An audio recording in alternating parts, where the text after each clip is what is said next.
ছাত্রদের বাদ দিয়ে দ্বিদলীয় বন্দোবস্তে ফেরার জন্য এস্টাবলিশমেন্ট অপেক্ষমান, এমন মন্তব্য করেছেন অন্তর্বর্তী সরকারের তথ্য ও সম্প্রচার মন্ত্রণালয়ের উপদেষ্টা মাহফুজ আলম। তিনি আরও বলেন, এস্টাবলিশমেন্ট দ্বিদলীয় বৃত্তে ফিরতে এবং ছাত্রদের মাইনাস করতে প্রতিজ্ঞাবদ্ধ। ছাত্রদের এরই মধ্যে পরিপূর্ণ অসহযোগিতার মুখে ফেলে দেয়া হয়েছে।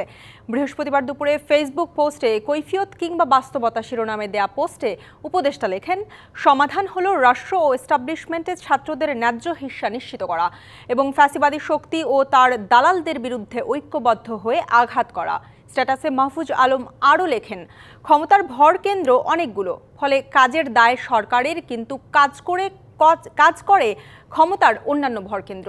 জোড়াতালি দিয়ে গণতান্ত্রিক রূপান্তর সম্ভব নয় নতুন রাজনৈতিক বন্দোবস্ত, এমন উল্লেখ করে উপদেষ্টার অভিযোগ, রাজনৈতিক দলগুলো ডিসেম্বরের পর সহযোগী ভূমিকায় নেই।